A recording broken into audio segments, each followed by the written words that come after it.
Et bonjour tout le monde. Bah écoutez, je suis ravi de vous retrouver. Aujourd'hui une petite vidéo sur les guides des ports de France. Donc actuellement nous sommes à Port-la-Vie, devant la capitainerie de Port-la-Vie.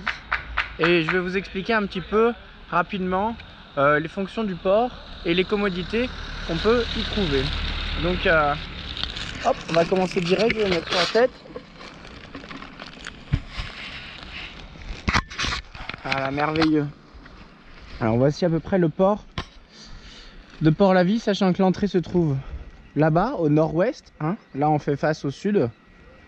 Donc du coup on arrive par là-bas dans le chenal, comme on a pu voir dans pour mon arrivée. Vous avez tous les pontons qui se trouvent ici, plus le ponton entre guillemets visiteur qui se trouve là-bas, hein, le long, hein, qu'on avait vu. Sur votre gauche, tout au bout des pontons, vous avez justement, vous faites le tour et vous allez sur votre gauche et vous avez la station essence qui se trouve là-bas. Voilà. En plus de ça, il faut savoir que les gens ici sont très agréables, la capitainerie est très sympa. Que vous soyez donc sur la rive sud, vous imaginez bien que pour faire le tour, pour venir ici, c'est très long.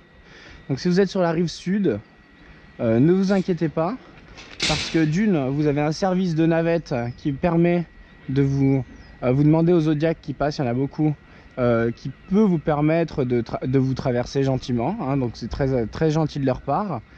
Ça nous permet quand même d'éviter de faire tout le tour à pied qui est quand même assez long.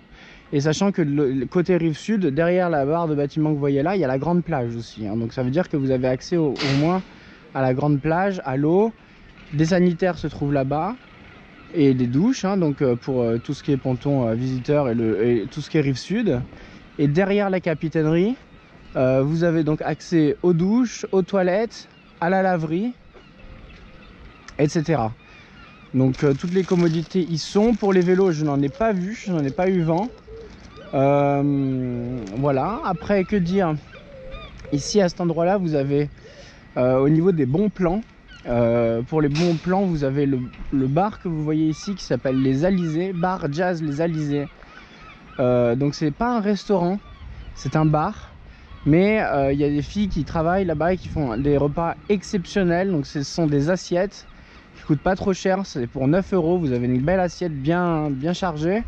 Et dedans vous avez des plats cuisinés maison qui sont à pleurer, à pleurer. Je suis même pas allé visiter d'autres endroits, je suis revenu à chaque fois ici parce que c'était excellent, hein. Avec en plus de ça, je suis arrivé à 10 h du soir, ils m'ont servi alors que je revenais de Nave, etc.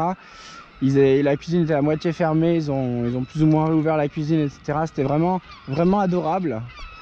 Voilà, donc des gens qui travaillent avec le cœur sur la main, et en plus de ça, des produits vraiment exceptionnels. C'est du vrai cuisiné maison, donc ça fait plaisir.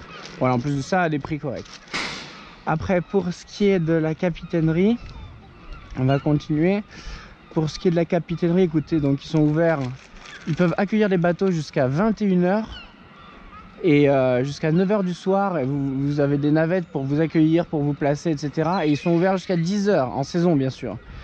Donc jusqu'à 10 h du soir, vous pouvez les appeler, communiquer avec eux pour votre arrivée, votre approche, etc. Ce qui est quand même assez agréable, comparé à d'autres qui peuvent fermer beaucoup plus tôt, et que du coup, passer ces heures-là, bah, vous êtes un peu seul. Donc là, voilà, la capitainerie vous prend en charge, ils sont adorables, ils sont très gentils. Et ils vous prennent en charge du coup jusqu'à 10 h, hein, le soir. Voilà, et en plus de ça, regardez comme ils sont adorables. Ils offrent, alors c'est peut-être pas tout le temps, mais en tout cas moi ils m'ont offert des croissants. Et aujourd'hui c'était journée croissant, donc des croissants étaient offerts à tous les plaisanciers. Donc très agréable, très gentil de leur part. Voilà, donc on va s'avancer parce que nous on doit partir, hein, on a la marée qui file. Donc on va pas perdre plus de temps. Je réfléchis si j'ai oublié quelque chose. Vous voyez quand même que l'espacement entre les pannes est pas énorme comparé à d'autres ports. Donc il faut le prévoir, hein, quand vous avez un grand bateau, un 35 pieds ou même autre, vous voyez les gros bateaux à moteur, etc. C'est assez ric-rac, il faut y penser. Voilà, j'ai parlé des navettes, des petits bateaux qui vous placent et qui vous font passer d'une rive à l'autre. Voilà, donc le ponton à essence est là-bas. J'ai parlé du ponton visiteur, j'ai parlé de l'accueil. Donc vous avez à peu près tout ce qu'il vous faut pour vous en sortir. Hop. Voilà, bah écoutez, moi je vais aller, Eric. Hop. Merci. Ouais, je vous fais un beau panorama. Vous avez bien la vision de tous les catways. Moi je suis au ponton 5, ponton 4, 3, 2, 1 et ponton 6 en toute logique. Voilà, écoutez, nous sommes partis et puis je vous retrouve tout à l'heure pour un appareillage du coup dans le port de Port-la-Vie. A plus tard, bye bye.